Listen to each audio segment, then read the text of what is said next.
The night Ngozo died, Nachisale went out to buy paraffin for the lamp. Candles were just melting like thin ice in the October sun. At least the paraffin lasted longer.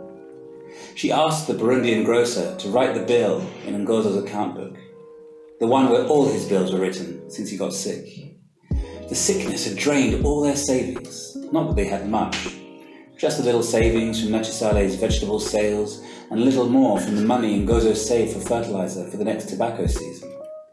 The bills at Lukuni Mission Hospital had so piled up to a point where the day they were told to go and wait at home because there was nothing more the doctors could do, they had to sell all their goats and chickens as well, just so they could pay the hospital bill. Ngozo's cancer had eaten all his life savings, and he still could not be saved. The Burundian grocer, Wewe, as the villagers called him, filled the lamp to the brim and wrote the bill in Ngozo's account book. He handed over the lamp to Nachisale and wished Ngozo a quick recovery. He rambled on and on in broken Chichewa on how Ngozo was one of his favourite customers and that he is sad because of his sickness. May Mungu heal him. The whole village knew Ngozo was dying. It was just a matter of when. Some had started saying that he ate a monitor lizard, and those who eat monitor lizards don't die easily. That's why he kept breathing, even when his whole body was already rotten. Didn't you see the maggots? The truth of the matter being that the cancer was taking its time. It didn't want to rush. It was like it was waiting to strip him of all his possessions before it could finally strike the last blow. His death pending, the local grocers could not let Nachisale get things on credit. Wewe was an outsider. He did not understand why the people in the village couldn't let Nachisale get things on credit for her dying husband. Nachisale had no words to thank Wewe with. He was doing more than her fellow countrypeople were doing, more than the local traders really, most of who grew up with Ngozo. Ironic how the Good Samaritan always turns out to be an outsider. She started walking home, her eyes trying to adjust from the lamplight of the shop to the darkness of the path home. Lights of a car coming some 50 meters towards her temporarily blinded her sight. She adjusted. That's when she saw the two cats chasing each other. A black cat chasing a white cat across the road. The lights of the vehicle disorientated the cats, and the white one ran straight into the oncoming vehicle, hitting the fender of the cruising vehicle. The black one closed in. The vehicle had passed, but the white cat lay down there, kicking and jerking, fighting for her dear life. The black cat, thinking it had caught up with its friend, kept playing, biting, meowing. Seconds later, the white cat lay completely frozen, dead. The black one, sensing something was wrong, just sat and waited. Nachisale had witnessed the whole episode, thinking how sad it was that a mating chase had ended in death, wondering why a life had to go when things were just getting interesting.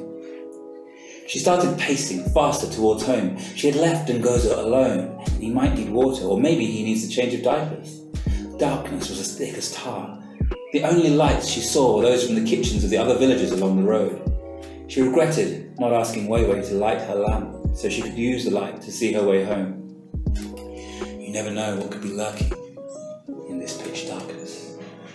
She was now very close to home. She was passing by the houses of Ngozo's relatives, her own relatives now, she thought.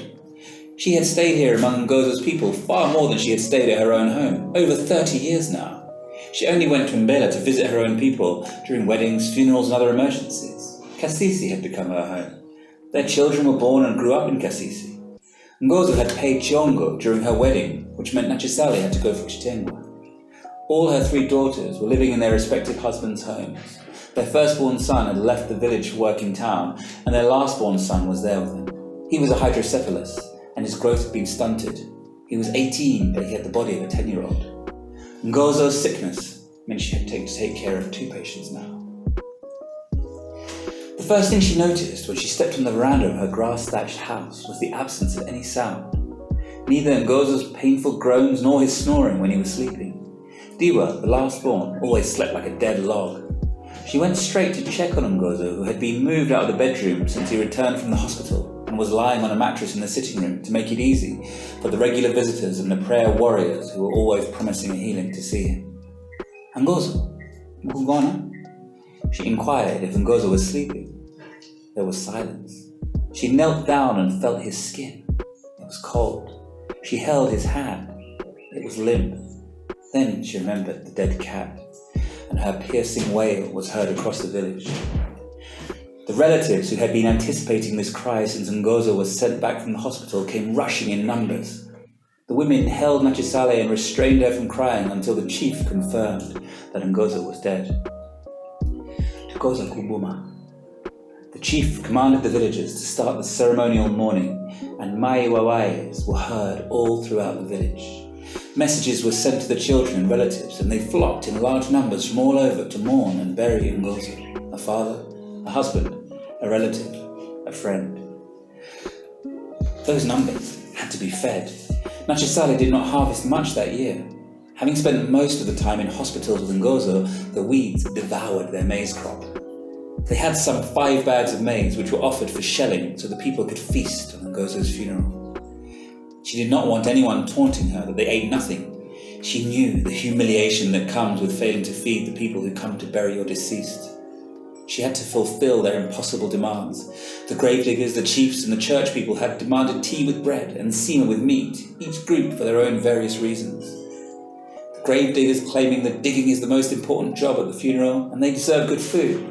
The chiefs claiming without them the graveyard cannot be opened, they need good food. The church claiming, you can't invite the reverend all the way from the mission to feed him vegetables. Whatever little money some sympathizers offered Nachisale, and whatever her children contributed, ended up paying the bills to feed the people who came to mourn Ngozo, and the rest paid for the coffin he was buried in. The uncles insisted he be wrapped in the blanket he died in. It was the only good blanket in the house. They carried Ngozo's body to the grave on his battered ox cart, which was pulled by the men of the village. The chiefs led the procession, followed by the mourners, Ngozo's body, and the rest of the village, in that order. The church leaders leading in the singing of hymns, mostly used as dirges on funerals. The women's guilds singing their own songs, colourful in their black and white uniforms. Old men, hands held backwards, shaking heads. Nachisale and children crying, their voices hoarse from all the mourning they had done. It was a sombre occasion. Kunali Montutu. The villagers were to comment later about the large numbers of people who came to mourn Ngozo. The morning after the burial, people gathered to do the ceremonial sweeping around the compound to erase any traces of Ngozo's feet. They burned his old clothes, and his uncles offered to take the ones in good condition. Then the relatives sat under the mtondo tree to deliberate on matters that arose on the funeral and decide on the fate of Ngozo's widow and children. Ngwacha, Ngozo's uncle. Let me start this part again. The morning after the burial, people gathered to do the ceremonial sweeping around the compound to erase any traces of Ngozo's feet. They burned his old clothes, and his uncles offered to take the ones in good condition. Then the relatives sat under the mtondo tree to deliberate on matters that arose on the funeral and decide on the fate of Ngozo's widow and children. Ngwacha, Ngozo's uncle, the one well known for not mincing his words, erupted, Muli Omasuka, you can now go back to your home. At first, Nachisale thought she was being told to go back into the house and rest. Then she wondered why they had to use the word home when they were sitting outside her house.